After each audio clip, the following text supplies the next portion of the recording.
So you've lived. We've already established many times over you've done more adventurous things than I have. Have you ever been to prison? I can't believe you're asking me that question. Well, I think I know what the answer is, but I can't guarantee it. See, I've been in the back of a cruiser twice. Oh, but never like overnight. Just I've been taken to police stations twice in the back. Pretty of exciting. Yeah. I presume this is for overdue library books. Yes. No. That would be a great film, like Oppenheimer. No. The first time it was sort of a breaking and entering, but it was a friend's house. But the neighbors and he'd given us permission while his family was on vacation to go into the house, and I knew how to get into the house. So we go into the house, and then the neighbors come over and call the police on us. But surely that's not breaking; that's just entering, isn't it? It is kind of just entering. You're right. Oh, I should have used that in my defense. I could have represented myself in court, sir. That usually goes well. Yes, Your Honor. It was only entering. The second time it was just your classic underage drinking thing, but we were on a campus. The school that I went to for 1 year actually paid for our alcohol, so we were getting mixed messages because there was a party fund, and you could buy alcohol through the party fund. And then one of the deans was very upset we were making too much noise. It was an outdoor party, and they called the police, and the police hadn't been on campus in the history of the school, which at that point was like 160 years or something like that. And the police it just felt like, oh boy, we've always wanted to go onto this campus and bust some heads. And they grabbed my friend by his necklace, and they broke the chain on the necklace. They were sort of swinging him around. These were Philadelphia area cops, kind of notorious. Brutality. Yeah. And then I put down my cup of beer, and I started going on about the Constitution, and I don't think they have the right to do that to him. And then they just put me in cuffs too and throw me in the back of the. Awesome. Yeah, but it was otherwise quite innocuous. We sort of just apologized down at the police station. They drove us back to campus, and we immediately woke up the president of the college. We went to, he has this chateau basically on the campus, and we got him out of bed. He's there in his bathrobe just telling us, oh, there's nothing I can do. You're going to learn about the American justice system. I think what you learned about was entrapment, wasn't it? It was definitely entrapment.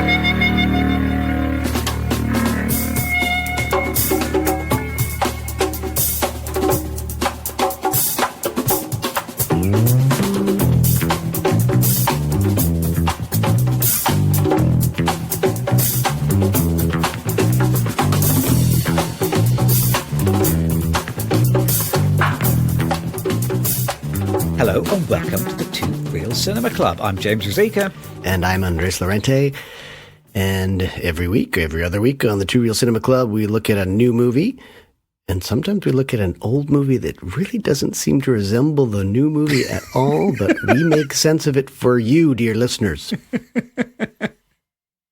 And tonight it is raining at the Two Real Cinema Club. It is. We have watched. I was reading about this today. This is the single comic book film with the biggest second week box office drop ever. Ooh. Which is Joker: Folie, Deux. Yeah. Which is you told me what that meant, and I immediately forgot. What does that mean? I forget. What does it follow? What did I call it? I called it joking for two? Joking for two, or craziness for two, craziness for two. Okay. Double-handed tomfoolery, something like that. I can't believe they didn't call it Joker: double-handed tomfoolery. We are comparing it to the 1964 film, which it doffs its hat to. Yeah. We are comparing it to the Umbrellas of Cherbourg, which I'd never seen until this week. You've seen it before, haven't you? I think just once, yeah.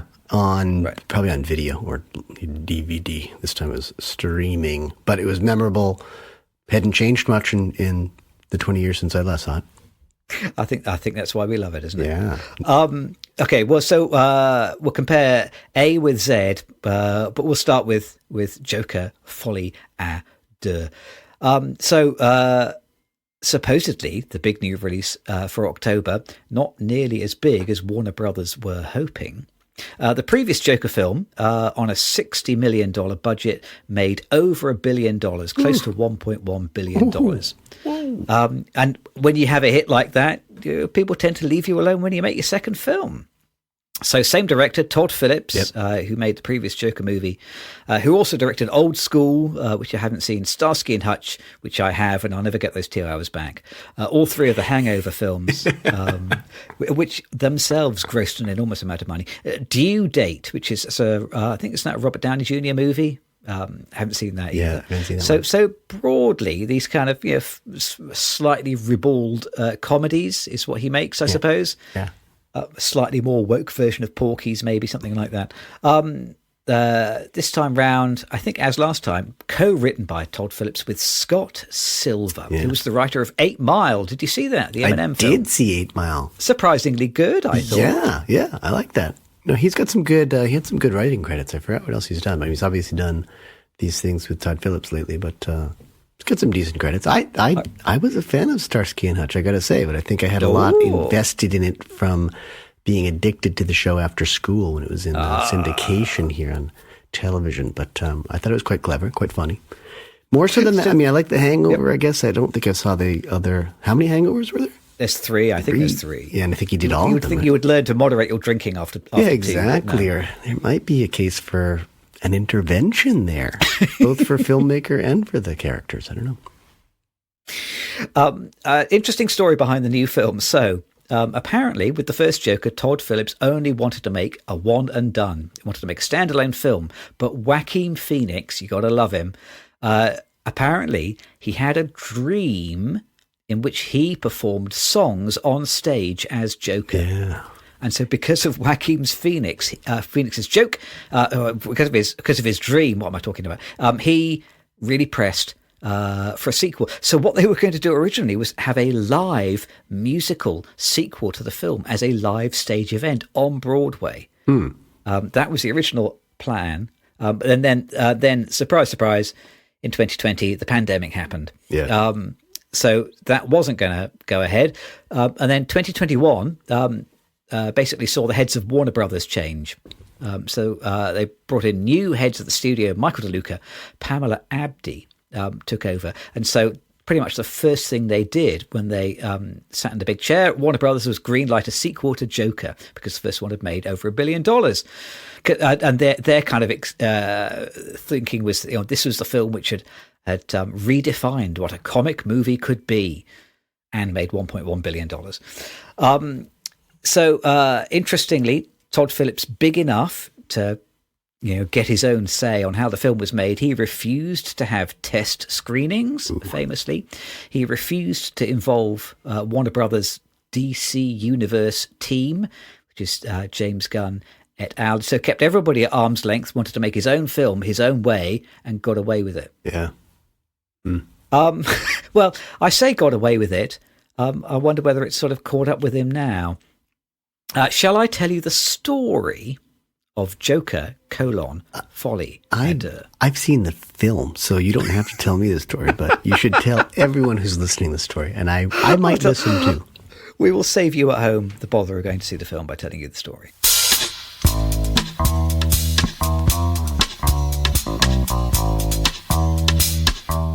So, failed comedian Arthur Fleck, played by Joaquin Phoenix, the Joker from the previous film, is now an inpatient at the secure and brutal psychiatric facility of Arkham Asylum, where he is awaiting trial for the 5 murders that he committed in the guise of his alter ego Joker in the 2019 film of the same name. His lawyer, Marianne, which is Catherine Keener in this picture, always good to see her. Yeah. She thinks that a split personality defense is his best chance of a not guilty verdict. But the barely functioning Fleck can't really keep to the script. When interviewed, he can barely tell what's real, and instead he is drawn magnetically to fellow inmate Harleen, played by Lady Gaga. So the two meet in a prison singing class, and now, whenever Fleck can't face the real world, he retreats into a violent musical fantasy world where he and Harleen sing together, either on stage or on television or in a different version of the asylum itself. Harleen is released, Fleck gets his trial date, and the city of Gotham, outside the asylum walls, is throbbing with discontent as a huge crowd of Joker fans, impatient to throw the city into anarchy, wait on his every appearance. So, will Fleck be acquitted? Will he and Harleen run away together? And will the real world and the fantasy world of musical numbers and passionate solos meet in a tumultuous, spiraling and explosive whole? Tumultuous. Tumultuous. We say tumultuous. Tumultuous. Is it tumultuous? Well, tumultuous. In the Americas here, we say the tumultuous. What did I say? Did I say tumultuous? Tumultuous, which is well, I was wrong then. So clearly it should be tumultuous. Well, I wouldn't be so sure. It just struck me as being an interesting pronunciation. I've never heard that before. You have a very polite way of saying I've got it wrong there. Just got it wrong, basically. Yeah, I think you're helping me understand words. So I must say, I was aware of the extremely negative word of mouth surrounding this film before we went to see it. And I came out, and you know what? I actually thought it was all right. I thought this film was quite interesting. I rather enjoyed it. I certainly didn't think it was a dismal failure that I would suggest everybody avoid on pain of death. I rather enjoyed this, and I think there's quite a lot to talk about. I agree with you. Whoa, well, that doesn't happen very often. I know. In fact, when I heard that people hated it, I suddenly thought, hey, maybe that means I'll like it. And I didn't hate it nearly as much as I thought I would, because I thought it was just going to be another kind of Joker film.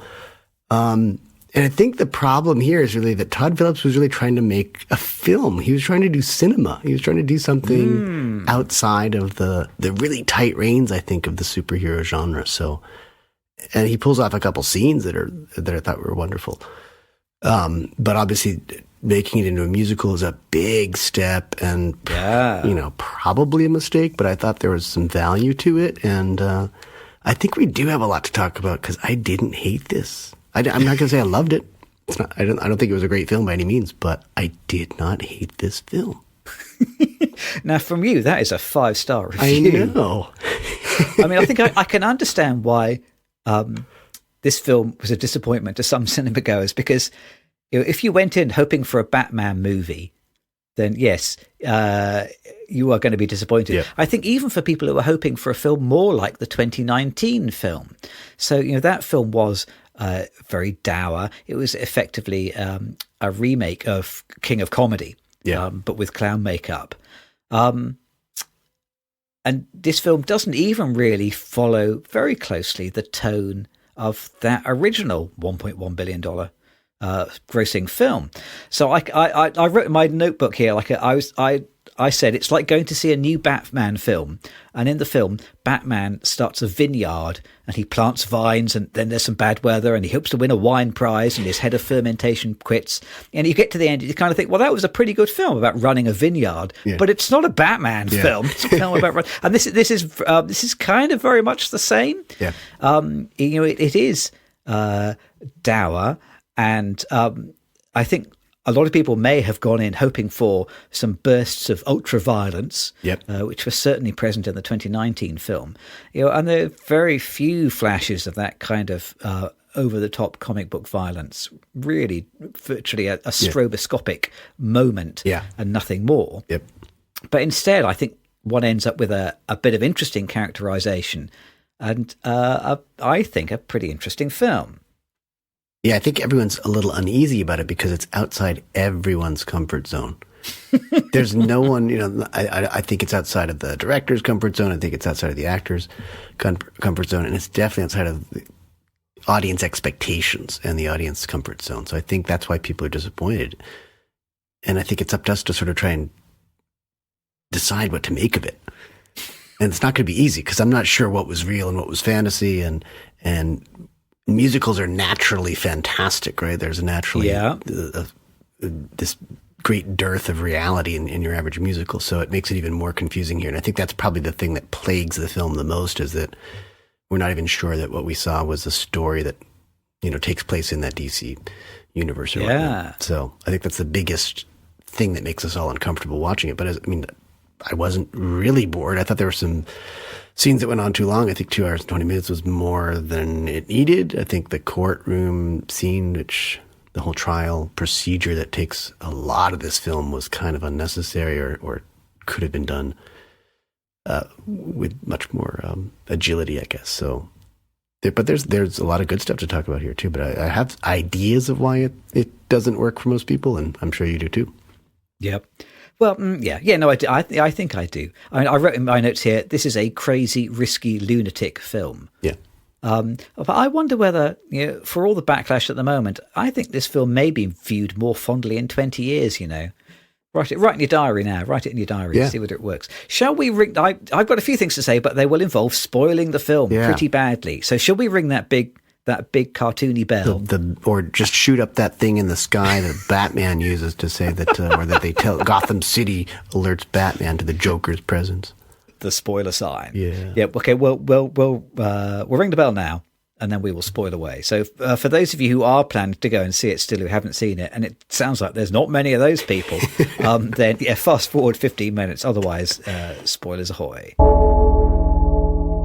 Oh, I never get tired. I never get tired of that bell. No, I like the sound. Best part of the show when we're not talking. The bell's just ringing. So I feel that this film, I would put it in the same box as the zone of interest, insofar as I think we have a story which concentrates on two pretty big characters in the foreground, but I think the real story is the thing that's happening in the background. I came away from this film asking, what is this film actually about? And I think it's about the end of society. I think this is a film about what the collapse of civilization looks like. The real story is the story of the anarchists who are chanting outside the asylum, outside the courtroom. The people who are hungry to destroy the world. I mean, it draws pretty explicitly on the imagery of the January the 6th riots, I think. Yeah. I think it's trying to look like a politicized version of the end of the world. It looks like the aftermath of war. And I think even though all that business is in the background, I think that is actually kind of the most lively, vital element of the film. There's a scene where at the end of the trial, the judge asks Fleck, dressed as the Joker, to sum up, and or at least he asks him, do you have any more witnesses? And he said, oh no, the defense rests. And there's like kind of this big cheer because it's like welcoming anarchy, and there's a whole bunch of people who kind of stand up and cheer, and they're trying to kind of high five and hug the Joker. And this whole kind of anti-societal anarchic movement, I think that is what the film is about. And I think that's part of why it's set in the late 70s, because that era was kind of an end times. It was like the last period before like corporate domination became so big in the 80s, like the last period before Reagan and Thatcher, before big money overtook small government, and the last time that Hollywood was at the top of its game. So I think we've sort of been living in a bit of an end times since the late 70s. It's coming home to roost now, but these are the seeds here. I came away feeling that was the main theme of the film. It's also seemingly the theme of many films right now. I feel like there's so many of these end times films and so many horror films right now, and it's definitely a statement about where we are in world history. At the end of it, yes. Yeah, could be, yeah. End times, yeah. So that would sum it up. I think you're right. I mean, there's a lot of story world in here. It's very bleak. I mean, the prison stuff is bleak, and then everything outside the prison is bleak as well. So, it's a tone film in that way, isn't it? It's just dark. It is. It's so seedy, isn't it? And grimy, and like grease has been smeared over everything. Yeah, the whole city is disintegrating. I think, the story world is like is the third star of the film. Yeah. And, the promised land, when he gets busted out of the courtroom, is New York City at its worst. It just seems it's 1970s New York. It's just, there's graffiti everywhere. There's trash everywhere. Rude people, noise. It's just, it's a mess. And, you make a good point, like that the end of the court scene does feel like the beginning of the anarchy. And, there's an explosion. The government building is blown apart, and that's what the Joker escapes into at the end. At least we think so. Again, it's not totally clear if any of that court stuff is actually happening. I mean, what was your impression of what was real and what was fantasy? So I did interpret the explosion and the riot and the abortive escape and then him kind of giving up. I did sort of interpret all that as real within the bounds of the film. Mm-hmm. But you're right, now that you mention it, kind of maybe none of it was. Yeah. I quite like this idea of oscillating between a fantasy world and a real world until you can't really tell which is which, because that's exactly what's happening inside the head of Arthur Fleck, isn't it, I think? Yeah. I mean, I'm not an enormous admirer of Joaquin Phoenix in every role, but he is definitely playing to his strengths here. Because he does bewildered and confused so well. Yeah. Which is why Napoleon, I think, was fairly ineffective, and why Beau is Afraid worked so well, because bewildered and confused is what he radiates. Mm-hmm. In the film, he kind of, I think it's tremendously clever and enjoyable that there's this debate about, well, are there two personalities inside him? Does he have two personas or not? And he plays it like he has two personas, and then he keeps subverting it. He kind of he lies, and then at the end he tells the truth. He's delusional, and then at the same time demonstrates this tremendous insight. He wears the makeup and then he wipes the makeup off until it looks like the intentional makeup is the look of having some makeup which you have wiped off. Is that what he was aiming for? It's like being two things at once. He wants to destroy everything, and then at the same time he can't face the collapse of society. He at the end he kind of says, I want it all to end, doesn't he? I think I made a little note of his summing up speech here. So a little bit before the jury goes away to get their verdict, he says, "I can't be who you want me to be. It's all just a fantasy. There is no Joker. There is just me. I killed 6 people and I wish I didn't. Knock, knock. Who's there? Arthur Fleck. Arthur Fleck, who?" He's both being the focus of the anarchists' attention and at the same time doing everything he can to try and avoid being the focus of their attention. He wants it and doesn't want it. I think it's a great bit of characterization.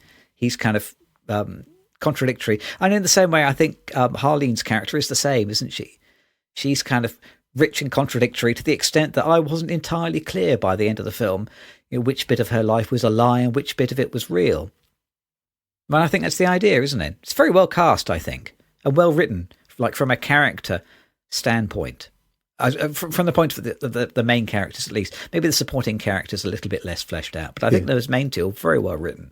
But it's a folie à deux, so the focus is really on the two main characters, and they do fine. I think they're pretty well drawn.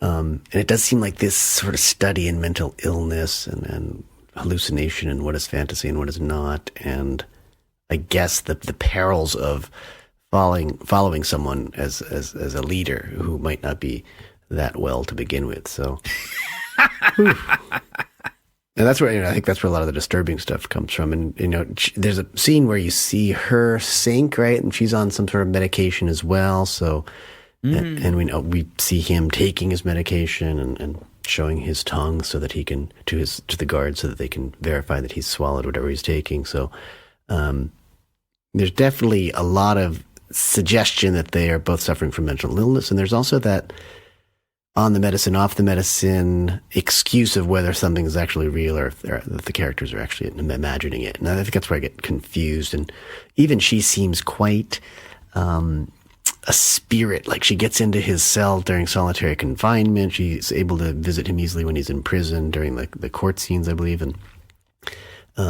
so it's almost as if she's just this spirit who's not human form, but she just pops up once in a while. And I don't know she's actually a character, right? DC character, Harley or Harley. I think she is a DC character. Apparently, she's a fairly recent invention. I was reading. Apparently, Harley Quinn. Yeah. This the sort of the version of the character that she plays was originally invented, not in the comics, but in the Batman animated television show. I think. Okay. Yeah. See, I think I remember that character as a kid. I don't remember much of her, but. So she's not, I would think maybe Lady Gaga would do it, maybe not, but there must be a spin-off coming for that too, because they probably need a a comic character to continue this kind of franchise. But would any of these characters in this film ever really fit into a standard comic book film? I don't think they would. No, and I think that's what struck me about this film. It's not by any means a standard comic book film, and there are two scenes that are appropriately violent and bloody, I guess, for the comic book crowd. And there's the bludgeoning of the judge, yes, which happens. And again, we're not really sure that I don't think it does happen, but it's a sort of fantasy. Yeah, I think that's his fantasy, isn't it? In a musical bit as well. And then there's the stabbing at the end, which probably does happen. And that's about it. And I felt like, I don't want to call the DC Comics fans just bloodthirsty moviegoers, but that seems to be those were the moments where I thought people seemed interested in the film, and I heard some audible responses from the audience. But that's what people were coming for, and it wasn't in there. It was, if you want to hear a lot of classic songs repurposed for a musical version of the Joker, then that's your film. But no one there that I could see was into that film. I mean, it does keep subverting your expectations, doesn't it? Yeah. So, when the bomb finally goes off, just as the jury deliver their final verdicts, it really felt to me like, oh, well, this is the moment when it all kicks off, and now there's going to be some kind of big violent murder spree, and this is where all the money they spent on the film is going to appear on screen. And I was expecting then there to be sort of 15 minutes of chaos as Joker and Harley Quinn then go and rob a bank and start a fire and blow up a hospital or whatever. And very cleverly, the film sidesteps all of that. So, instead there are some characters out on the street who are cosplaying as Joker, who then scoop him up and put him in their car. And he very quickly becomes nauseated at the idea of the riot and the destruction that he's inspired, and he kind of runs away. So it's constantly undermining the thing that you think it is about to do. Well, I think it's it's clever and effective, and disappointing if you wanted a superhero film. I'm going to go back to something you were talking about a moment ago about how the film feels fairly explicitly about the current political situation. Because again, I think that's one of the ways that the film really succeeds. There's if there's a catchphrase in the film at all, it's "build a mountain," isn't it? Yeah. They keep coming up with this kind of "build a mountain." I presume that is intended to sound like "build the wall." I'm assuming that this is a fairly explicit nod at the current political situation in the US. In the film, there is this kind of big society-ending cult, which is centered around a criminal television personality. And I'm not scratching my head very hard to think, well, I wonder what might have inspired that.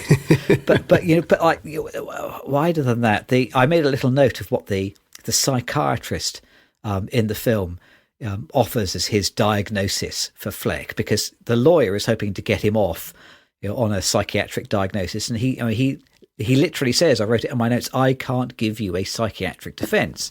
Yeah. But instead he lists, he has 4 personality disorders. And I wrote them in my notes here: indifference, narcissism, sadness, and loneliness. Now I've looked it up, and those are narcissistic personality disorder is a real thing in DSM-5, but the others kind of are not. But I think what he is describing, is the malaise of current society. I think maybe they are suggesting that society as a whole suffers with indifference, narcissism, sadness, and loneliness. We are sort of aware that during and since the pandemic, there is a kind of epidemic of loneliness. Certainly in the UK, I'm assuming there is something similar in the US, that there is a noticeable degree of less connectedness amongst people now, and there is a kind of artificial narcissism which has been fed or created by social media. So I think that is what they are trying to talk about when they are listing these personality faults. They're claiming that Arthur Fleck has them, but I think really they're looking in the camera. I think he probably is literally looking in the camera in that scene, because the scene is all covered by television cameras, which we sometimes look through. I think they're supposed to be addressing us as a whole. We live in a society, and that's what it looks like. Yeah, I think you're spot on. I think the average viewer might not get those things, or probably does not get those things. But I mean, filmmakers definitely want to tap into some sort of zeitgeist so that their films resonate with whatever's happening in the world. And I think that does work here, you know. But again, I think that's just not what people were expecting when they go to see this film, and that's why people don't like it. Or maybe they do. Maybe they do see that, and they see how negative all that is and how pessimistic all those ideas are, and they think, okay, I'm not going to like this because I want to see a cheery film, or I want to see something that's really good and bloody with no intellectual merit whatsoever. I don't know. I mean, I think personally, I think there's probably nothing wrong with making a film which is violent and bloody with no great intellectual merit. It's fine. You know, films like that have their place. Yeah. I quite enjoy watching them sometimes. I don't think one can even complain that the trailers for this film made it look like a different film to the one that we got. Because I think if you knew nothing about either the 2019 film or the character of the Joker at all, I don't think you'll be wrong-footed by those trailers. They do show, you know, a slightly peculiar, off-kilter musical with fantasy numbers about a man in prison. Yeah. So I think really we are getting exactly the film that we were promised. But I wonder whether people who were disappointed were expecting a different thing, or thought that the trailers were like a tablecloth trick they were going to whip out from underneath us once we took our seats. I mean, for me, I had seen one trailer, and I have not seen the previous film. So my expectations were, okay, I'm going to go see your classic DC comic book movie kind of thing.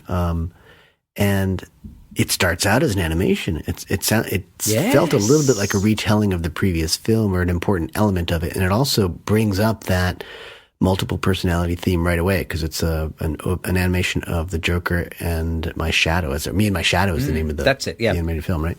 It's a kind of long opening. It must be a 7 or 8 minute animated piece, and it sort of sets up the film. It's a interesting choice, because it's not opening up necessarily on the Arthur Flick that we know or would have seen in the first film, but it does sort of set up the whole possibility that there's this other side of him that committed the evil acts and the murders, and there was a TV star that he murdered on television or something like that. I didn't really. Yes. Robert De Niro's character. Yeah, he shoots live on TV in the first film, and then that possibility comes up again and again. There's there's a different person, or there's a better person inside. You know, early on in the psychiatric evaluation, talk about how his mother kind of made him who he was.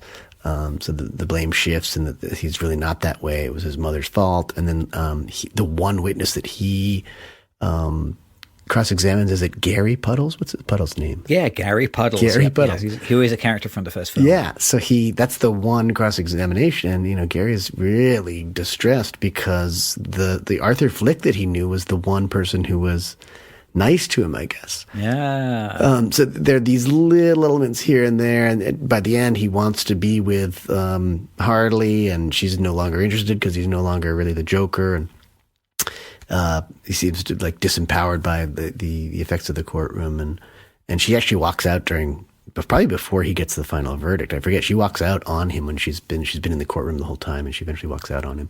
And there's this nicer guy that people don't seem to respond to, and it's kind of the weird thing, is that's basically the film too, is that audiences aren't responding to the nicer guy. Audiences are responding to the bloody guy who's going to kill someone on live television. And that's all set up a little bit in the opening animation. So there are these little bits of, I guess, redeemable qualities within Flick. Early on, he's not telling jokes, because you get the feeling that he'd made these people laugh, the guards in the prison and all that, and the other prisoners. And you know, he's not telling jokes early on. He eventually starts telling jokes again. But they're just these multiple personalities that are very clearly in there somehow, or at least implied, and also these little redeemable qualities that, you know, they're not terribly redeemable, but there's some good in there, I guess, or there's some decency in Arthur Flick. Yes, it's like, there's a kind of like a frightened, normal person in there, yeah. And it's society that makes him more evil. You know, there's this question of like, is society a civilizing force, or a force that makes us more barbaric through contact with others? I think the film does a pretty good job of that. I mean, that's in there. At least I pulled it out of the film. Yeah. I think it's worth quickly talking about the music. Yeah, for sure. Again, because I largely enjoyed the music in this film. Yeah. I have spoken to a few people who kind of said, "Oh, I can't believe they got Lady Gaga in, and then she sings so badly, and she's out of tune." But I sort of felt like that was the point. It feels very exposing and kind of emotional that they don't sing with particularly good singing voices. It's they have these kind of believable broken voices. A lot of the songs are pretty great, I think. I mean, I think it's a lovely version of what's the Carpenter song that they sing? Close to You. Close to You. Yeah. It's a sweet version of Close to You. And then they have a song which I guess must be written for the film, where they have like this like bluesy band, and Lady Gaga is playing like a piano with one hand and this incredible drawbar organ with the other hand. Yeah. It's the song. It must be called something like Build a Mountain. I think that's the Build a Mountain song. Yeah. And then Affleck does this kind of tap dance to it, and it's a real rocking track. I was really enjoying most of the music in this film, and even when they have this kind of cheesy television show kind of fantasy, they're singing "To Love Somebody" by the Bee Gees. And, they sing it as this little kind of duet, and then they stop halfway through and they make some jokes. And it's, straight back to Saturday night, 1978, primetime television. All of it really enjoyable. I think the choice to make it a musical is crazy and bizarre and works. And I was glad to be there for it. I felt the same way. I got a real Sonny and Cher vibe whenever they went into these. Yes, that's it, isn't it? It is Sonny and Cher. The Lady Gaga and Arthur Flick moments, or the Joker moments. I agree with you on the music. They shouldn't be singing perfectly because that's not who they are. A lot of this comes out of this sort of music therapy class that Arthur witnesses, and one of the Brendan Gleeson's character of the guard takes him into this class and wants to introduce him to music. Although it seems like Brendan Gleeson's character wants to actually sing by himself. That's why Arthur has an excuse to go over there and sing. And that's where he meets Lady Gaga, and that she's in her. It's lovely because she's, again, this comfort zone thing where Lady Gaga is a great singer. She's actually a very good actress too. I think she was fantastic in this film. And I think it's hard to do what both of them did. I've heard Joaquin Phoenix sing as well, and he sings better than that. And Lady Gaga certainly sings better than that. But they are real people. It's inappropriate to have these characters be beautiful singers in this film. So if people don't get that, I don't know what to say. I mean, that's within the characterization. They're not singers. They are inmates, and they are, struggling in prison or in life, and they're just regular people who just happen to sing these classic songs at the drop of a hat. The set list is kind of strange. There's That's Life and What the World Needs Now and Fly Me to the Moon and Close to You and Bewitched and Ne me quitte pas, which is an old Jacques Brel song. Get Happy, they get done. Yeah, Get Happy. There's so many, That's Entertainment. There's so many tunes in this film, and I think for me that is a little bit of a mistake because those songs bring a different feeling and a different story to the story. I think if this film had a score that was more songs that were written for this so that we could get a bit more story out of it, I think that would have been interesting. And it's a really great juxtaposition with Umbrellas of Cherbourg for that reason, I think. I think both these films could have learned something from one another in one way. So, there's some great scenes that when he sings for the first time, I think it's For Once in My Life. And he's staring at the television. Yeah, I think it is. Yeah, he's front of the TV. This is when Harvey Dent has just announced that they will be seeking the death penalty. Exactly. It's this long take where he sort of goes around the room and other inmates sing here and there as well. And it comes back to Joaquin Phoenix, and it's a long, long shot. That's when I thought, boy, Todd Phillips is really trying to do something here. And he's not singing well because he's a prisoner. He shouldn't be singing well. And the other prisoners aren't singing well. And it was a really interesting scene for me. Again, I think that was actually not a bad choice of songs, but when you're putting songs that bring, decades and decades of history and memories, and repurposing them, you're taking a chance, I think. And I don't think it always worked. So that was my main critique of the music. Not that the voices were bad, but maybe the songs could have been more original, or could have been more original songs in there. And then maybe that the songs themselves brought a different tone or theme to a lot of the scenes that they were in. I mean, I'm guessing the film is set in, like about 1978, something like that. Yeah. And I wonder whether they chose to use pre-existing songs to try and keep it really rooted in a specific time period. But you're right, because there is a small number of original songs in the film, and it certainly could have stood more. Yes, you're right. Yeah, maybe it is a missed opportunity to have some standout original songs in this film. I'll tell you what, though, for a film which is so heavily about law enforcement and punishment of the guilty, do you think there might be any interest in this film from the Cliché Squad? Oh my God, I think the Cliché Squad would take some of these people straight to prison. Cliché Squad.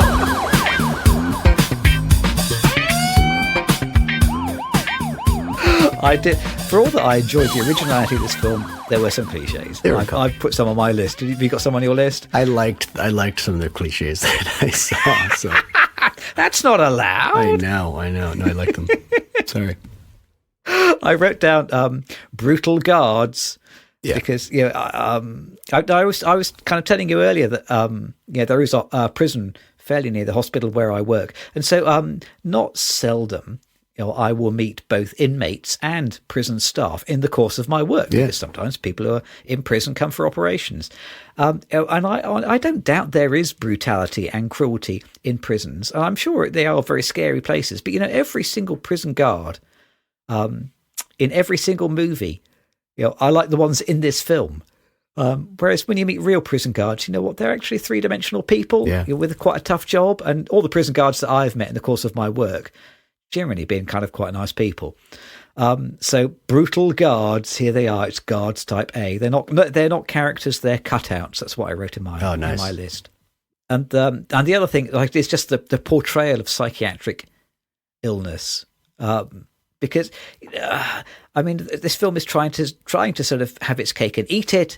The Joker is in a secure psychiatric unit, but at the same time we have an expert saying he does not have any psychiatric illness. But like this notion that psychiatric illness turns people into animals or monsters, and sort of subhumans, is something which I think is it's a cliche. It's a pretty easy kind of bit of storytelling shorthand, and it's actually kind of counterproductive. I think it's something that I would like to see the back of. I think we're a little bit more understanding about psychiatric illness these days, but this kind of notion that psychiatric patients are crazed fiends, it still persists, doesn't it? Yeah. Shorthand, a dangerous shorthand. I'm glad you used that word. For me, there are these critical moments in every film, it seems like, where there's just feedback on virtually every microphone in the world, if you know what I'm talking about. Which is, we have a sound man who's quite close to us here, and friend of the pod. A friend of the pod, and I think the feedback ratio is much lower than it appears in films, and that's probably a writer's fault more than anything else, or maybe some production design people later in the game. But sound people, you're doing great work. Don't worry about it. That's a cliche. Groups of people watching TV in store windows. I mean, oh yes, I think this works well. If the scene is set in the 70s, it works a lot better. And I think we saw the same thing not so long ago in Fly Me to the Moon. But it's just a scene that I've seen on television and in films far too many times now to believe it. But wait, I think Lady Gaga busts the window and steals a television. She does. Yes, it's another scene of a blonde woman breaking a television store window. Yes. Yeah. So that was a nice twist on the cliche. That's why I'm saying I love these things. Dancing in the rain with colorful umbrellas, that's a cliche we're going to see again later, I think. The one that I consider a Baz Luhrmann legacy from The Great Gatsby this is the one that really bugs me right now. This is one of my bugbears. Slowing down of the classic songs to suggest doom. Like moments. I forget what the song was in this film. I've got the list of songs, but it might have been Get Happy, where they take these songs, these classics. I think Baz Luhrmann does it with So Happy Together, and he'll just slow it down so much that it just becomes ominous and dark. And we're seeing it and hearing it in series now and movies, and I like to blame him for that. So Thanks a lot, Baz Luhrmann. I think that dates from Donnie Darko, you know. Oh, it could. That's right. Yeah. That's the first time that I can remember them using an up-tempo song as a slow, dirge-like ballad. They used a Tears for Fears song, right? I forget that. Yeah. So, there's another cliche though that I actually it sort of had to happen in this film, and I think it's a musical cliche, and it's kind of one that I like. But there's some nods to Gene Kelly in this film. I think obviously the rain scenes and all the Gene Kelly films seem to have these just surreal scenes, and they always coincided with Sid Charisse coming on stage. She would just pop up and start dancing, and then you had 14 minutes of just musical weirdness. And this film kind of continues that tradition, because there are those scenes where we mentioned the Sonny and Cher scene, or anything that looks like it's on a variety show or something completely fantastic. That this film really embraces that tradition, I think, and it is a nod to some of the earlier musicals, which, you know, before the psychedelic ages, before the hallucinogenic ages, there was this real surrealism. It might be more like Dali and the surrealists of that time. But Sid Charisse would constantly start dancing, and you just knew, American in Paris or Singing in the Rain, that things were just going to get weird for a little while, and you just have to ride with it. And I think that might be something that the average audience member didn't embrace on this film, was they couldn't ride with the musical stuff. They couldn't ride with the surreal dancing bits and all that. So again, there's so much that I keep coming back to comfort zone, because I think this is a film that just is in no one's comfort zone anywhere. It's nice to move out of the comfort zone sometimes, I think so, isn't it? yeah. Nice. I do have one question, which is, earlier on I commented that Joker, the first movie, was made for $60 million. The budget for Joker Folie à Deux was supposedly $190 to $200 million. Wow. I do you think there were some enormous set pieces that were cut? Because to me, it looks like that they spent less on this film than they did on the first film. I think Joaquin Phoenix made 20 million and Lady Gaga made 12. Yeah. But that still leaves us a big chunk of change that I'm unable to account for. So I don't know how they arrived at that figure. I think there's some construction costs. Obviously, there's a couple big sets in there, and then some of that stuff might have been done on the streets of New York City. I don't know though. Couldn't say that for sure. But all that courtroom stuff and blowing stuff up, and then everything in the prison. I mean, I think a lot of that was probably set design. I'm wondering how much the music costs. There's a lot. I mean, a lot of that would probably be it's probably within the public domain to a certain extent. I don't know. Some of those are old songs, but maybe the money's all spent on music then, because I must say I've seen Judge Judy and I've seen Prisoner Cell Block H, and they're set in a courtroom and a prison, and they didn't spend $5 on the sets for either of those shows. So I'm not sure where you get $200 million from. Yeah. I do have some. I have some thoughts about what this film is actually trying to tell us, but I might come back to that. You know, I think maybe we should have a refreshing walk in the rain. Okay. Take a little break, come back and talk about an equally romantic film, The Umbrellas of Cherbourg, and then we'll try and bring them together. So let's have a break. Umbrellas out.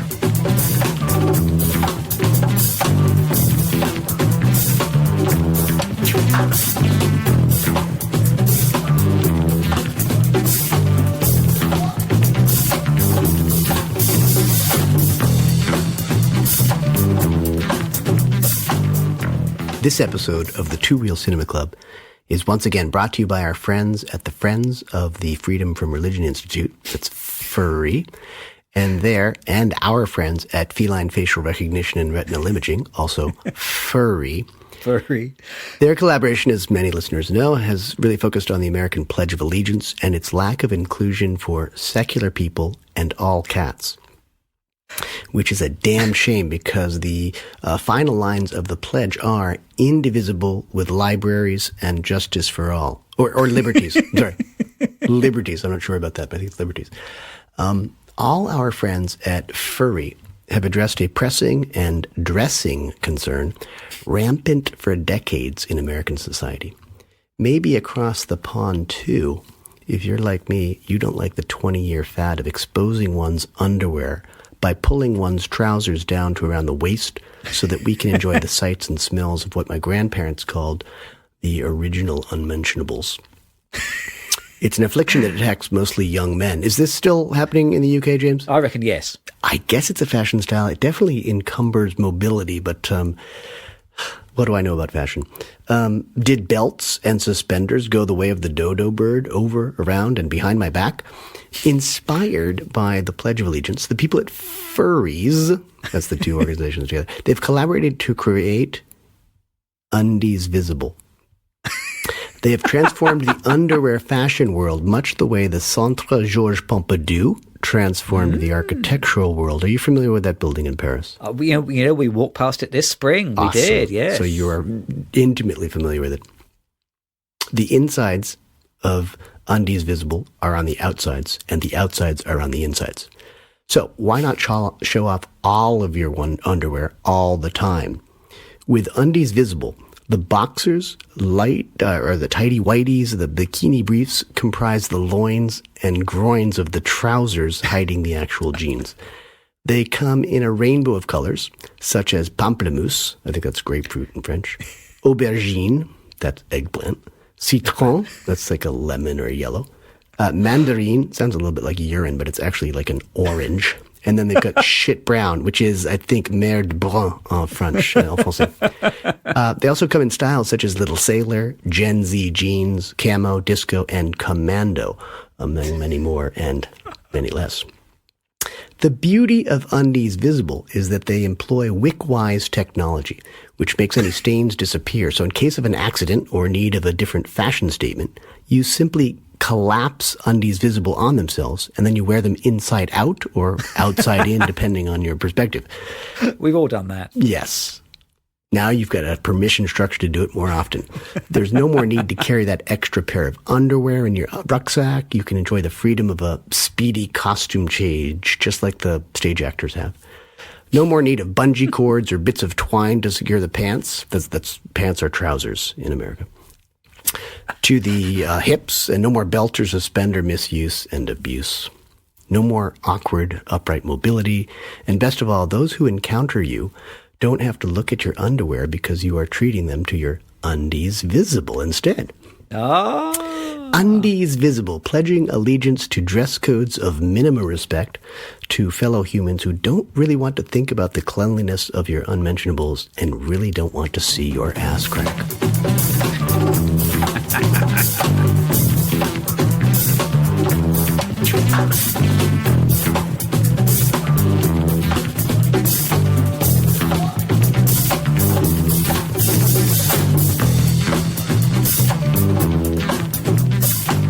Welcome back to Real Cinema Club listeners. We are shaking off our umbrellas. There's a lot of rain here and over there, I believe, James. There is a lot of rain here as well, yeah. Absolutely. Everywhere, including Cherbourg, France. Dating back, their rain goes back to 1963 or 64, so that's like 60 years. Oh, that's bad. I was going to say that's 50 years ago, and it's not. It's 60 years. I think it's 60 years ago. Yes. Woo-hoo. And I'm curious. This is a great pair of films, and I think you said that the Joker Folie à Deux was begging us to choose this film and watch this film. Do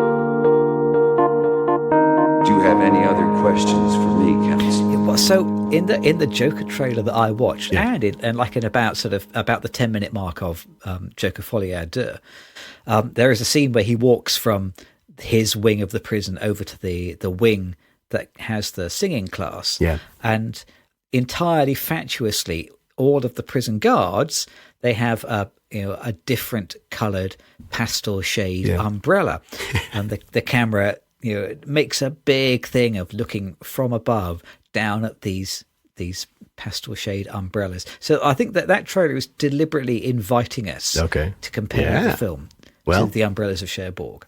So we took the debate this week. We took the bait. Invitation accepted. We watched Umbrellas of Cherbourg, which was directed by Jacques Demy, who also wrote the screenplay. So that means we can say Jacques Demy again. And I originally thought it was 1963. I think I wrote that down, but I guess it is 1964. So it's a year younger than we thought it might be. And you're right. opens very similarly on Umbrellas, more or less. Catherine Deneuve plays Geneviève. Catherine Deneuve is, I think, maybe a teenager in this film, maybe very early 20s at most. Yeah, and she plays a teenager. She definitely plays a teenager. Nino Castelnuovo is Guy. Anne Vernon is Madame Emery, that is Catherine Deneuve's mother, Genevieve's mother. And Marc Michel plays Roland Cassard.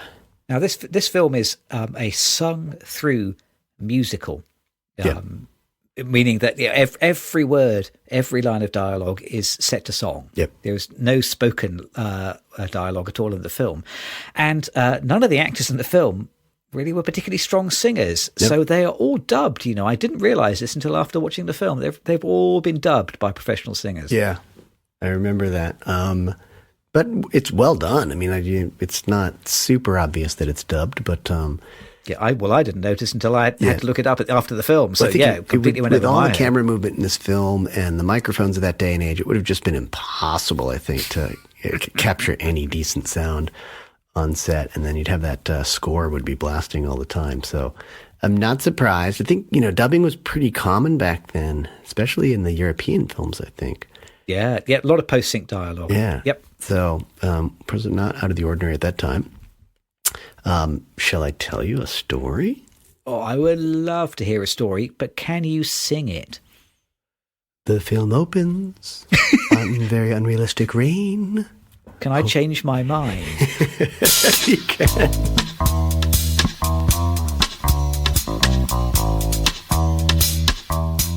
We'll talk about this because I have a lot of feelings about this film. I think it's great, but there's some things about it that are odd, just like in The Joker, Folie Deux. The film does open, however, on this rain that is just hosing down unnaturally on the colorfully umbrellaed people and port town of Cherbourg. We sort of have an image of the port itself at the very beginning, and you can see maybe some factories or some shipping buildings.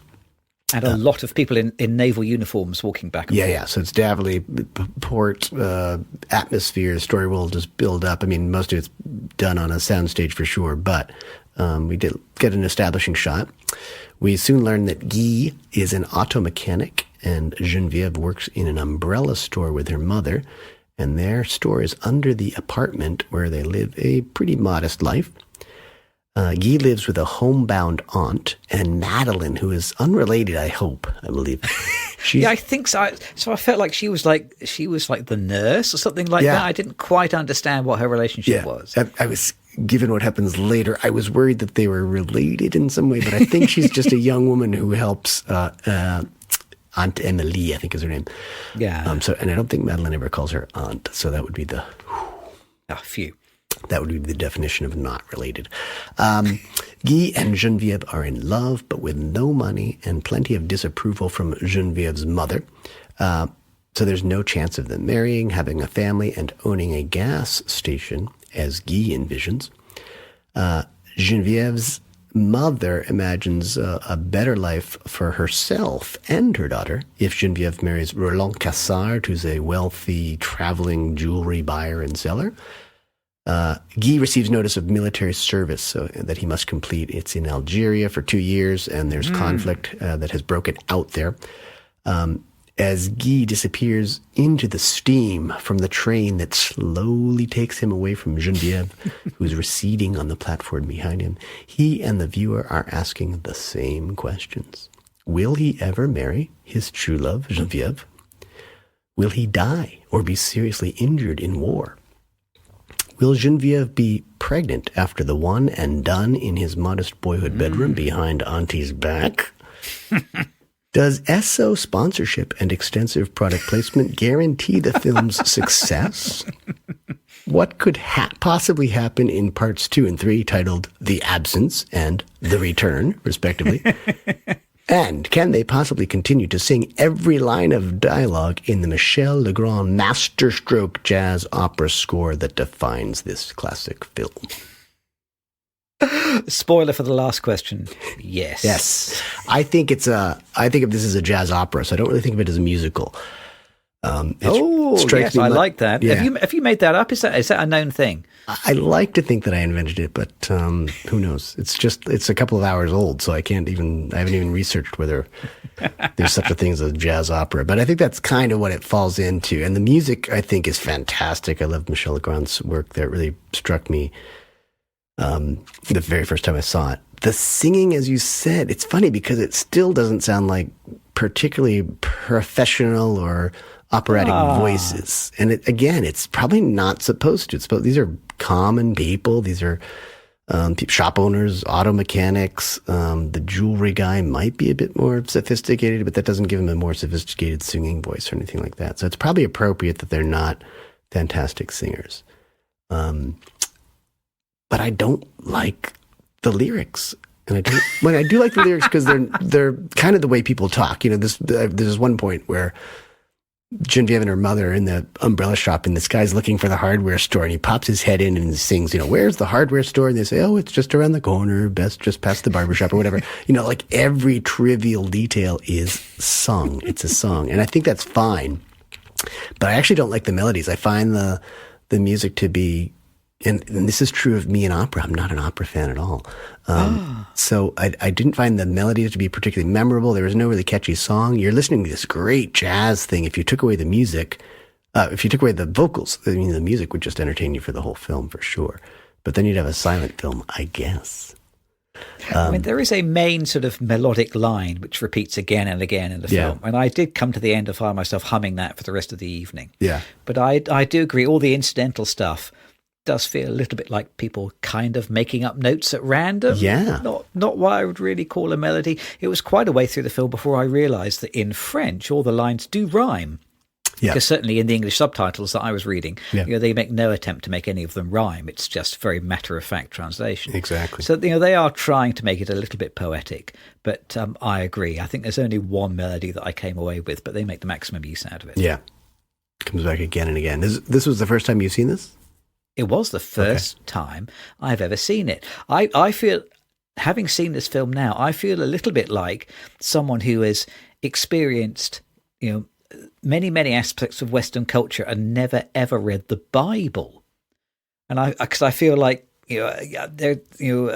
imagine you'd never even heard of the Bible until you got to 40, and then somebody explained to you what the Bible was, and you realize, oh man, that's what all those crosses were about then, and those metaphors about people being nailed up and stuff. Now I get it. Yeah.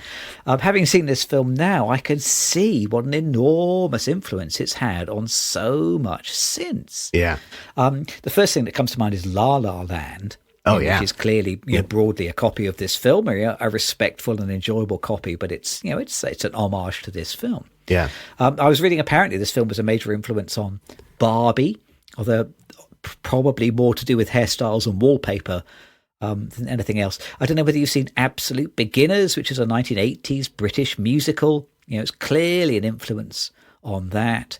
But I feel like the influence of this film is seen throughout the canon of Western cinema since 1967. This has been a very influential picture, hasn't it? I would also include any Rock Hudson, Doris Day kind of romantic comedy from the 60s, and almost anything with color. I mean, the color in this film is ridiculously beautiful. I mean, it's not just film either. It's a lot of just paint and set design. But this is such a colorful piece. Certainly anything that's in an interior. Occasionally, you get these exterior shots that are not nearly as colorful, but anything that they had a chance to really make punchy with color, they certainly did. It's a gorgeous film visually, and there's a lot of crazy camera work that I think has been copied as well. Some beautiful dolly shots. Yeah, there is some amazing dolly shots. I wrote in my notes here, this film is about wallpaper, because the wallpaper is like the fourth star in this film. Whatever, it's unbelievable.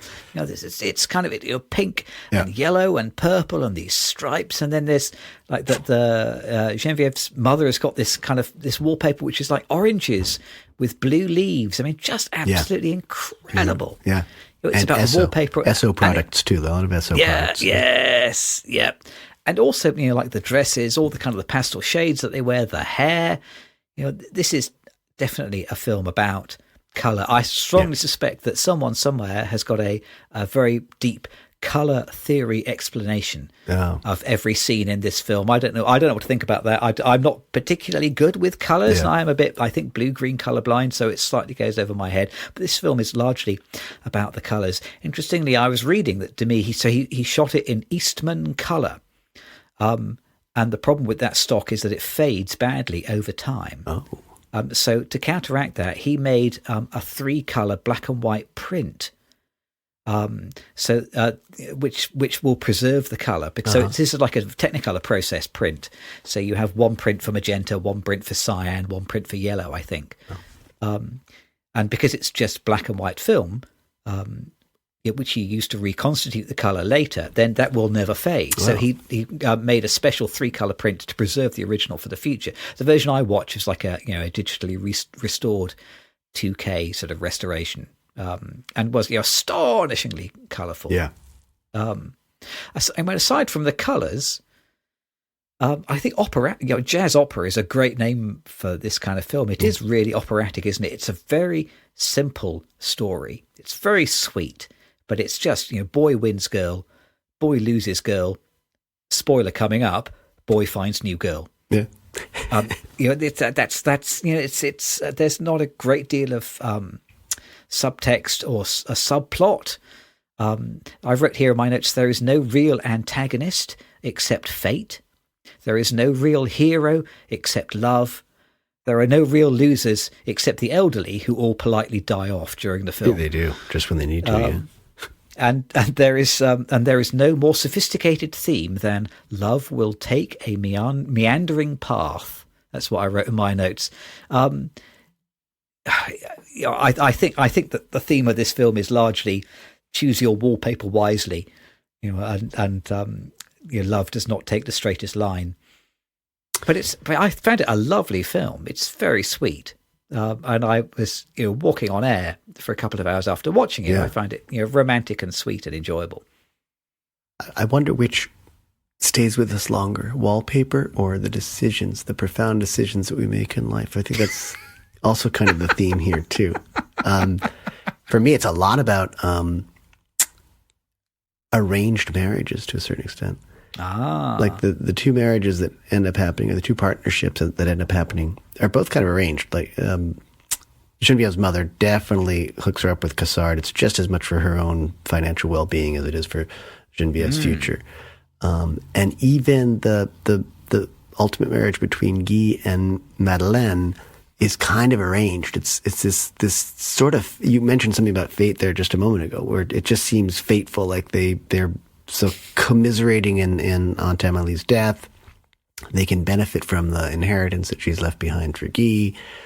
And it's arranged to a certain extent. It's arranged by fate, I guess, would be the way of looking at that. So there's definitely there's this entire free will theme in this film, to me. And there's one camera move that just told me that quite implicitly. And it's this spot where, Guy and Genevieve are sort of being dragged along the dolly somehow. They're sort of walking on the street, but they're pulled away. They're like, they're being dragged into their destiny in a sense. And Demi's doing this, I think, quite intentionally. It's just this dolly shot where it's one of these things where they're probably on the dolly as well, and they're just being pulled by the camera. So they're just moving through Cherbourg, this sidewalk in Cherbourg, without any free will whatsoever. And it's just this idea of how fate can change our futures. And I think there's a little bit of regret in this story for sure. I mean, I think Guy is not as communicative with Genevieve when he's away in Algeria, and maybe he couldn't be. I mean, this is pre-internet. You can't just fire off an email or something like that, and that sort of causes a rift in their relationship. And then by the end, I think Genevieve really sees the value, of course, of being wealthy by marrying Cassard, but there's really never any chemistry there. He's not even with her in the scene when she pops back into Cherbourg, and she and Guy see each other one last time. So there are regrets in there as well, but to what extent we are fully responsible for our decisions and the regret that may follow them, and to what extent just fate has us endure those regrets. I think that's a big question in the film. I mean, it's a big reminder of how quickly people used to live their lives in the 1950s.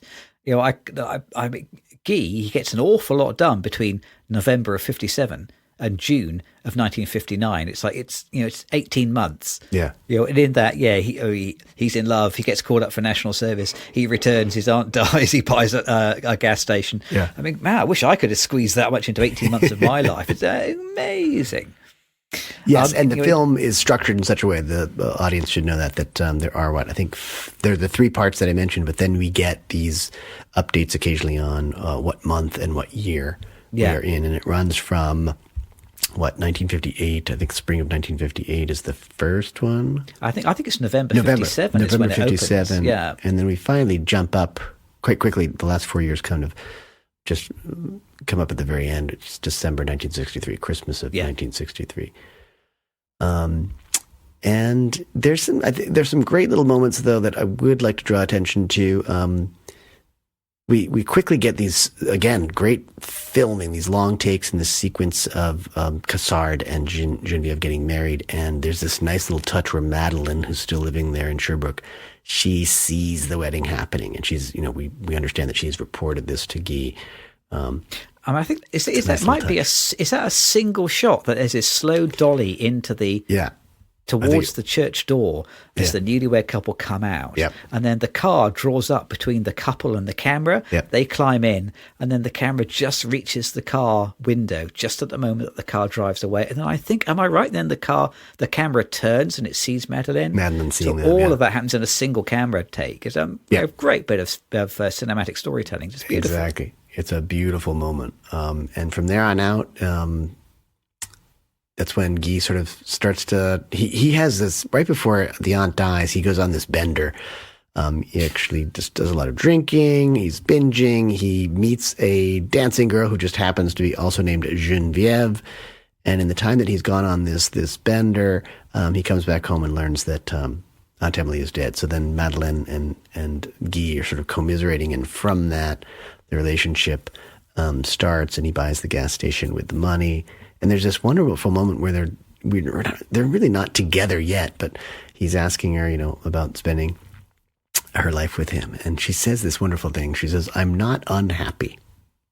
It's this wonderful double negative. It's like, this is, it's, you definitely get the sense that it is fixed somehow. That's like, they don't, and she follows that up with, or one of them follows it up with this line about, to share this life we've chosen together.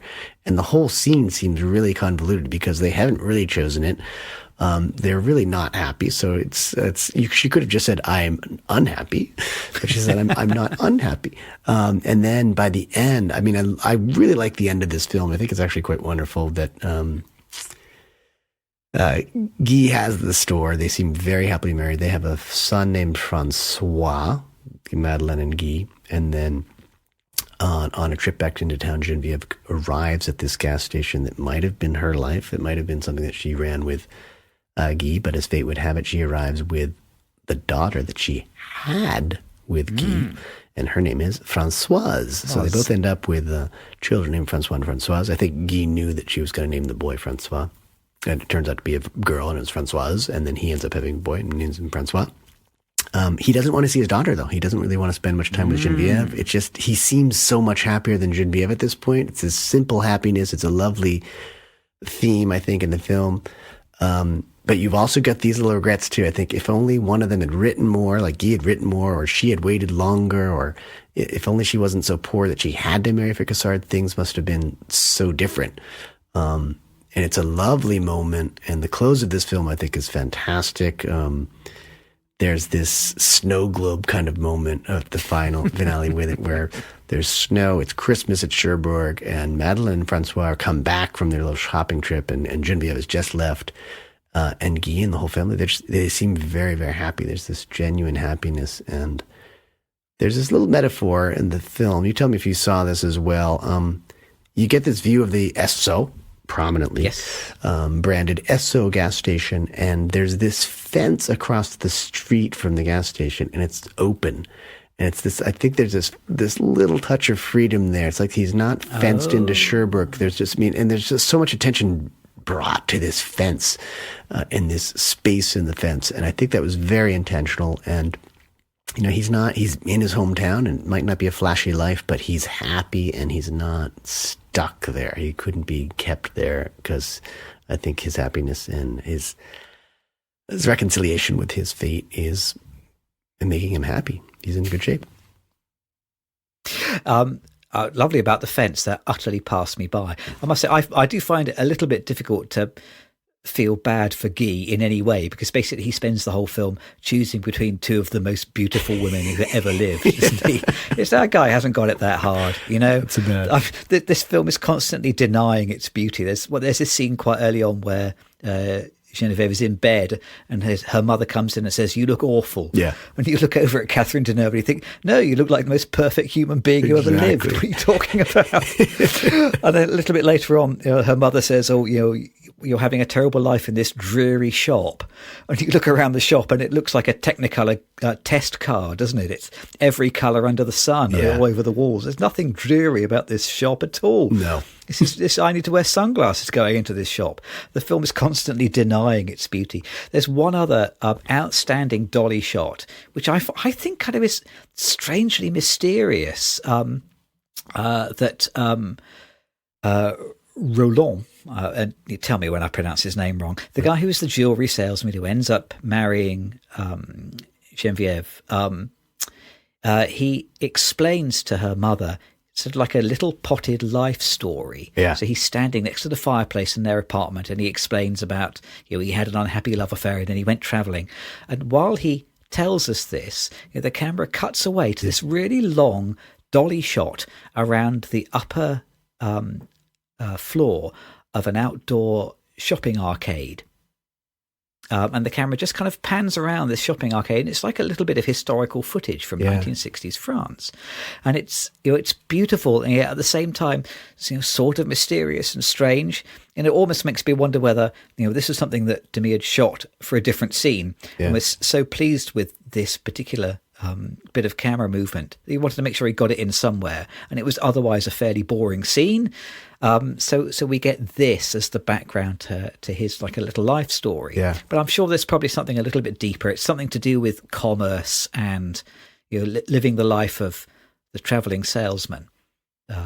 Which is what I think he's probably trying to say with that camera movement. But it's a lovely little bit of filming. Yeah, probably that, because we he tells us that he travels quite a bit, and we get that impression, but we never really see it.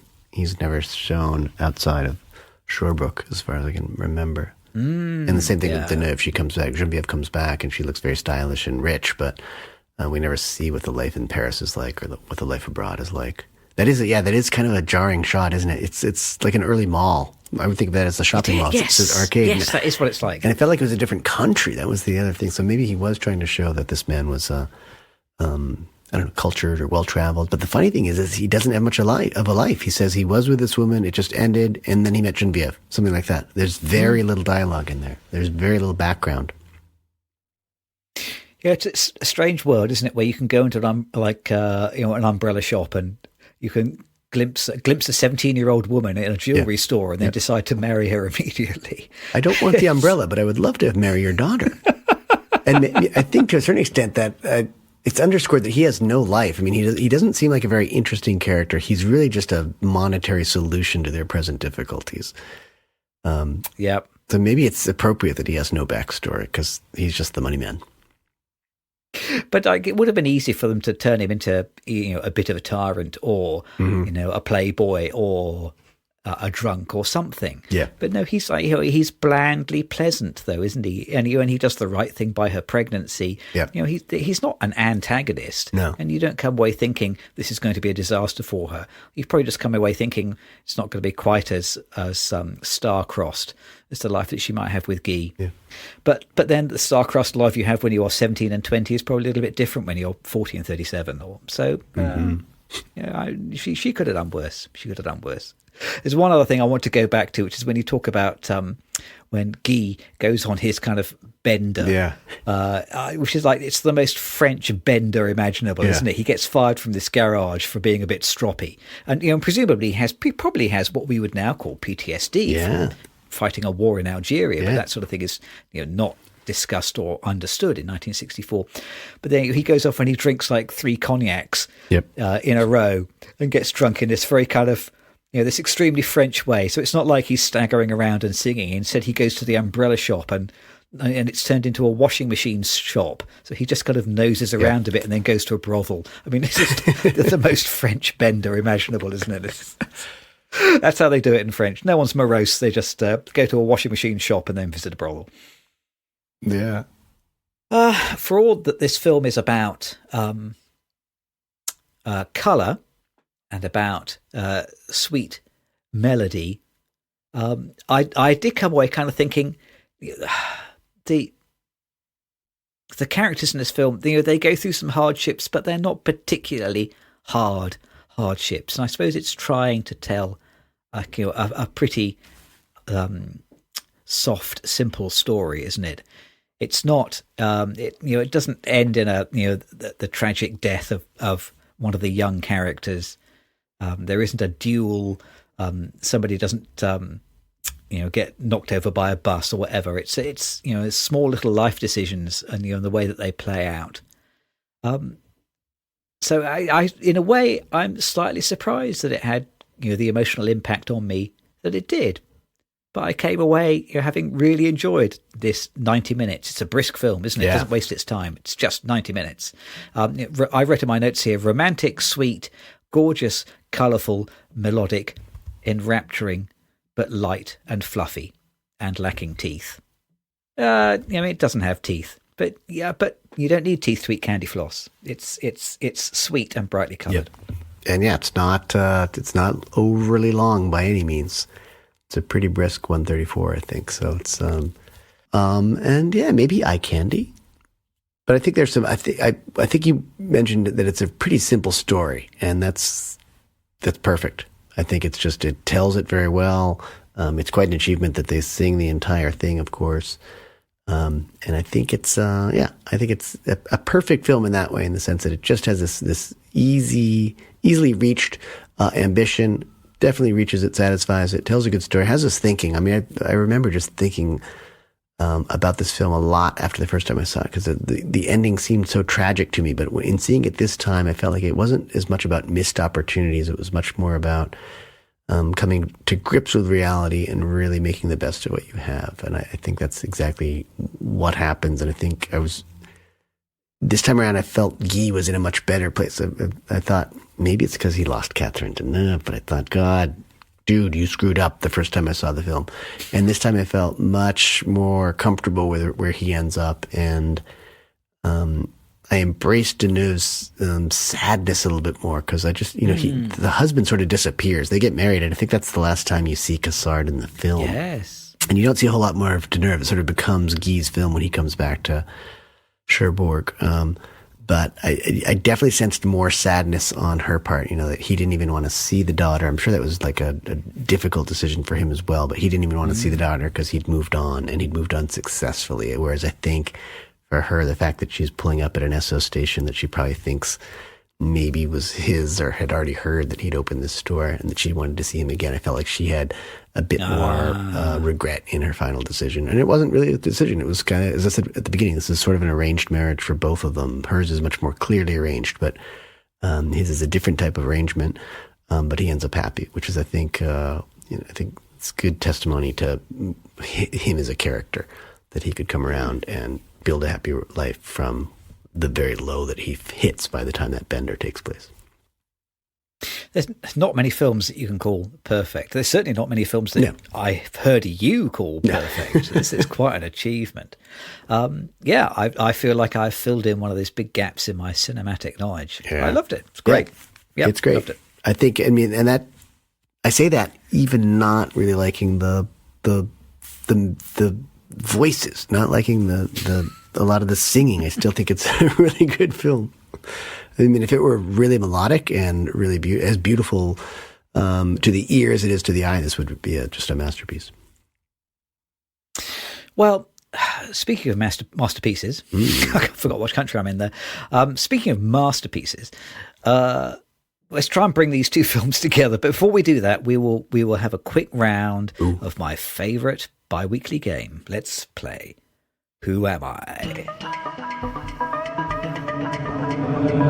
Who am I? There aren't many characters this time around. There are not a lot of to characters. my count, and I didn't.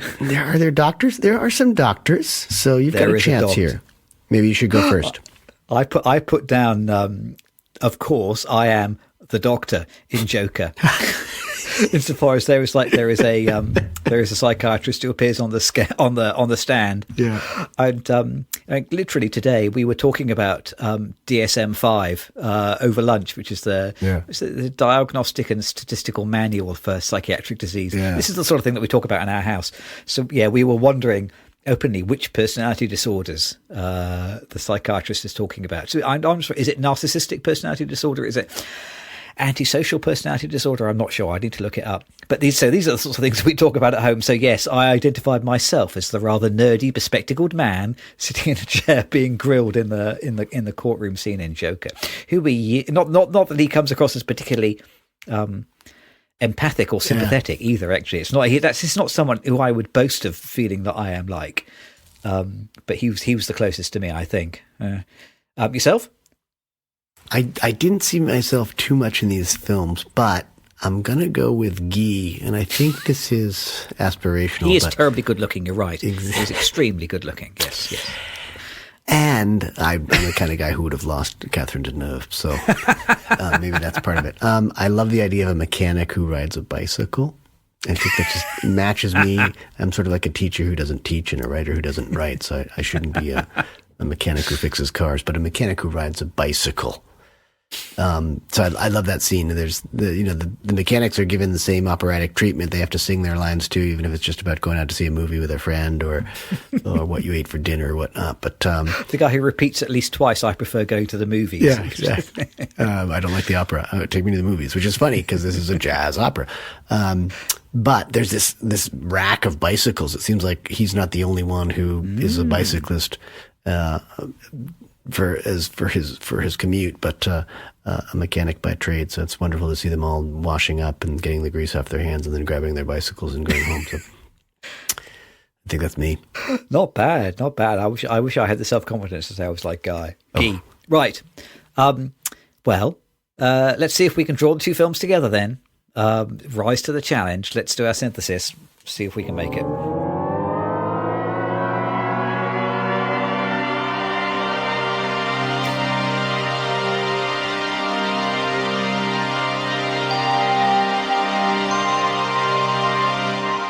So we said at the beginning of the pod, Joker is literally asking us to compare it to Umbrellas of Cherbourg. So we have accepted the invitation. 2 films about doomed love, 2 musicals, 2 films about blonde women, I guess, 2 films that have a pregnancy as a major plot point. And then I wrote my notes here. These are both films that end like with a tragedy that maybe is not a tragedy, or at least so. Like at the end of Umbrellas of Cherbourg, we are left with, we have the 2 lovers who realise that their lives are now going to diverge forever. There's sort of nothing between them. Yeah. Now, and at the end of Joker, there's like this similar sort of separation. Yeah. But Joker kind of does it twice, I would say, insofar as we have the scene on the stairs where, Fleck realizes that there is nothing between Harleen and him, that they are, now on a path that they will diverge forever. But also, this is what I wrote in my notes, that there's a similar divergence of Joker from the audience. Insofar as I think the first Joker film kind of felt a little bit like setting the scene for a new supervillain that a new Batman film could focus on. Yeah. It felt like it was teasing and suggesting, oh yes, Joaquin Phoenix, he's going to be the next Batman villain. It's going to be really good. And then that notion of the Joker and Batman movies converging is kind of snatched away. So at the end of this movie, the Joker is killed. This suggestion that we have this new charismatic enemy for Batman who is going to watch the world burn is dashed. It's not this film. It's not. He's not going to be in any more films.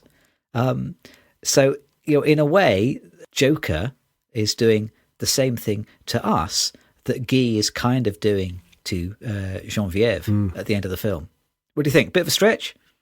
I'm not sure that he died at the end of the film. Did he die? Oh. And that's just me thinking economically more than in terms of story writing. It seems like you want to keep that guy alive because you could make another film. Otherwise, you're going to go back and do more prequels and origin stories and all that. He was bleeding out in that hallway. He gets knifed by just another inmate. It looked like it was set up, right? Like the inmate wanted him to think he had a visitor. He's in the hallway. The guards let him go, and then he gets knifed quite savagely. And it looks like the guy starts hurting himself after that, too. It's a very strange scene. But I wasn't under the impression that he was going to die right there. And and again, how much does it depend on the intellectual property? Like I don't know how Joker dies in the comic series, right? So maybe that's consistent with what happened, and that's the end of the Joker. But I think there's room for even the Joker, even if he is dead. There's a next life. I think that's kind of the theme of Umbrellas, is that there is a next life. There's always a next life. Even when you think the current life is the next life, there probably is another next life. So I'm not sure about that. Yeah. But then, I'm way outside of my wheelhouse watching the Joker films and any of the DC comics that are Marvel Comics films. So I just assume that there's just unending abilities to either resurrect characters or just not let them quite die. And it's the opening scene of the next film is the Joker being saved, and who knows? Yeah, they could do it, couldn't they? Well, but then this film is performed so financially badly that I doubt whether there's much motivation to resurrect this particular Joker. Well, it sounds like, it's interesting. Todd Phillips, who said wanted to do a one and done on the first film. So the fact that he came back, maybe he wanted to kill the Joker. That's kind of cruel, but stop anyone else doing it, because now he has to sing in every movie, right? I mean. I think for me, one of the the similarities is obviously the musical element, and they're two totally different ways of pursuing that goal. Like these in Cherbourg, you've got songs that are made for the story. You couldn't even call them songs, really. It's just a musical where all the lyrics and the setups are for the story. Whereas in the Joker, I felt like these are well-known songs that are sort of forced into the film, and they might give it some story, but they might not give it the story that it needed to be told. I think some original lyrical pieces would have helped the Joker a little bit. And I think that just there's already the confusion of, is it fantasy or is it real? So I think that just added another level of confusion. And I think Umbrellas, for its dearth of story to a certain extent, it really gets the job done with the lyrics and the songs that it has. And I think that's a major difference between the two. And it plays into the length as well. Like the Joker does sort of become this overly long, almost music video of a film, whereas Umbrellas of Cherbourg is probably 40 or 50 minutes shorter. And I reckon it has just the right amount of story. Whereas I think, even though I wouldn't say that there's a lot of story in the Joker, there's a lot of time spent really not telling the story or telling a story. The courtroom, and we've seen this so many times in the pod, people get bogged down in these procedural courtroom moments. And I think a courtroom has to be tense, quick, and get it done as soon as you can. I mean, it has to be a certain length to be realistic, but it bridges a bunch of scenes. I mean, they go back to that courtroom at least 3 or 4 times, and I don't it's probably think 3/5 of the movie, isn't it? Yeah, it's a big part of the film, and I just don't think it's that engaging. And when you're in a courtroom, people are sitting. You're showing one room. It's not inherently cinematic by any means. So you've got to really work hard to make that good cinema. And I think the Joker ends up being overly long and a little bit convoluted because of the musical pieces and because of the getting caught up in the procedural elements of the court case. Yep. Color. I have color. I mean, well, there's color in one of these. There's movies. color in one of these films. There's very little color in the other one. And the other thing I said was that they both have one intercourse pregnancies, basically single intercourse pregnancies. Yes, God damn, people are so fertile. Yes. These are older films, 60s and 70s, before the plastics. We were just more fertile back then, before the microplastics. Yep. And again, I don't know that one with the Lady Gaga scene, I don't think that happens, right? That's probably a fantasy, unless she's paid off all the guards and gotten all the way into solitary confinement with him. And then at the end, I think, doesn't he ask her, what about the baby? And then there never really was a baby, or... Yeah, that's true. Yeah. Again, it's toying with this notion of what's real and what's not. Yep. It's one other note I wrote, which is, but both of these films suggest that you shouldn't assume that you're going to be happy forever with the first boy or girl that you kiss. Yeah. So That's true. didn't work out with first love for either of them. That's very good life advice. So there's those both films are doing a very good service there. We will do the social in a minute, but before that, we have just got time, after all that good life advice, to talk about what else is playing at this theatre.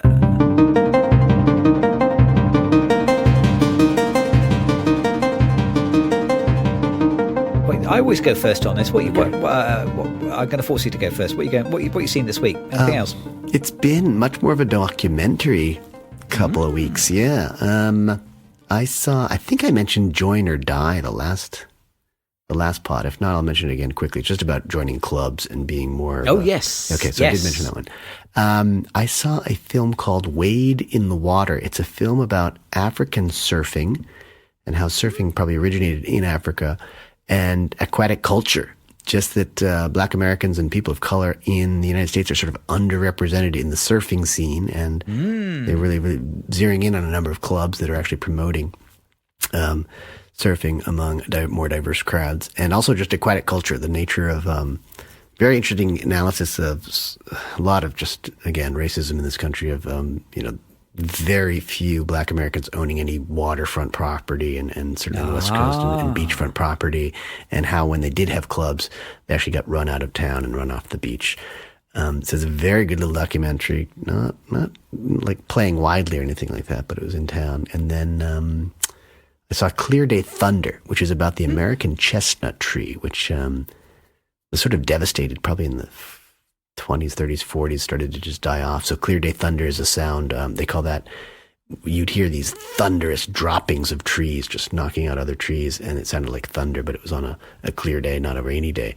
And it was the sound of the American chestnuts going down to a blight that came, I don't know if it came on the Chinese chestnut tree that people brought or on another tree, but a lot of Americans are working together to resurrect and try and like genetically modify trees to American chestnut trees to make a comeback. So that was interesting, just about trees, and I liked that. And then I accidentally saw Punch Drunk Love again this weekend. Ah, the good Adam Sandler film. You can call it that, yeah, absolutely.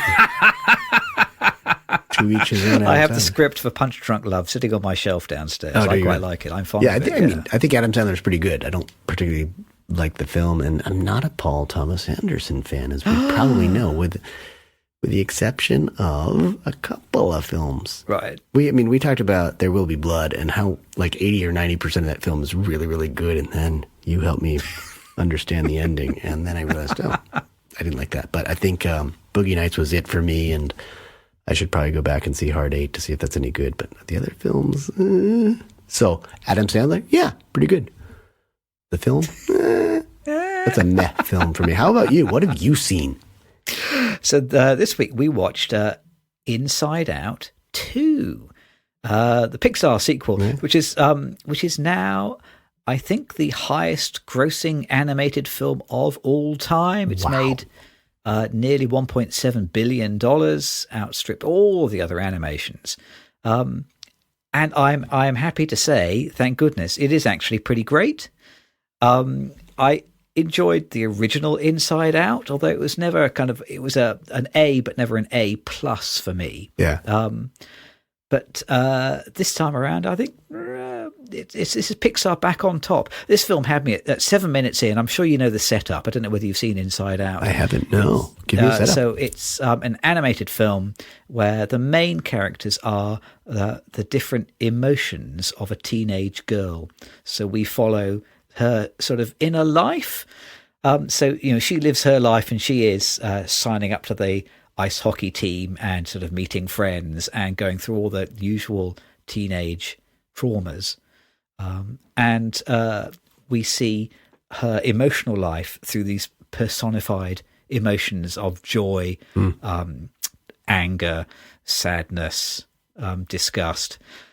And at the beginning of this film, I was kind of a little bit uncertain for about the first 7 minutes, and then 7 minutes in, the two main emotions, which are joy and sadness, are talking, and joy invites sadness down to the brainstem, and she just says, "Where I go, you go," which I think is a pretty profound distillation of the human condition. Yeah. Joy and sadness are these two friends who kind of walk hand in hand.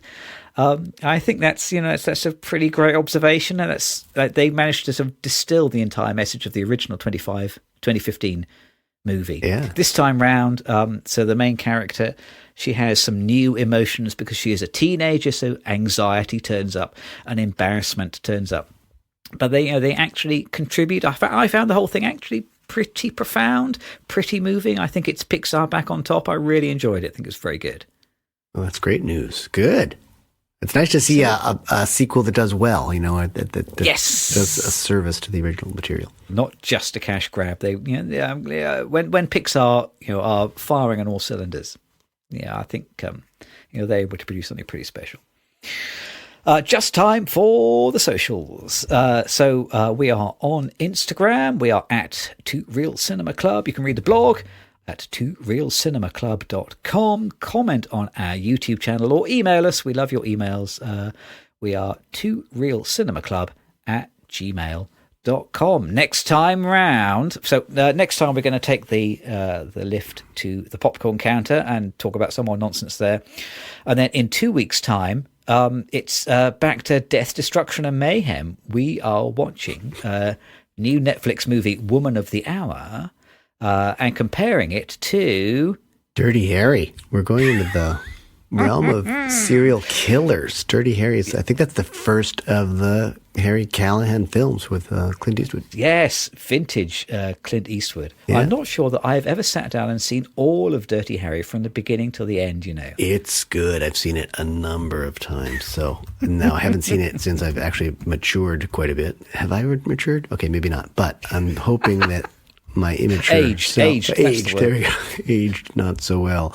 Yes, so I've seen it a number of times. It definitely left very real memories for me. It's etched in my brain. There are a couple of really scary scenes. So we'll see some more police brutality, and we'll see the first Dirty Harry film. There's a pattern forming, isn't there? Yeah, and then I think that's one of his. I don't think that's the first film he directed. He's listed as a second director. So there's Don Siegel and Clint Eastwood, but Woman of the Hour is the first film that Anna Kendrick has directed. And Anna Kendrick is from this area. She's the main, as well as the writer, Ian McDonald. I don't think they knew each other beforehand, but this will be interesting to see. It's listed as 2023, so I don't know if it had a little bit of a theatrical run, but it's obviously been picked up by Netflix, and it's just starting on Netflix this week, I believe. So, yep. Listeners can get a view of both of those films before we talk about them next time. Exciting. Looking forward to it. Yeah. I won't make some stupid joke about do you feel lucky punk. I'm just going to say, let's get out of here. Thanks for joining us as always. Join us next week. We'll see you then. Make my podcast.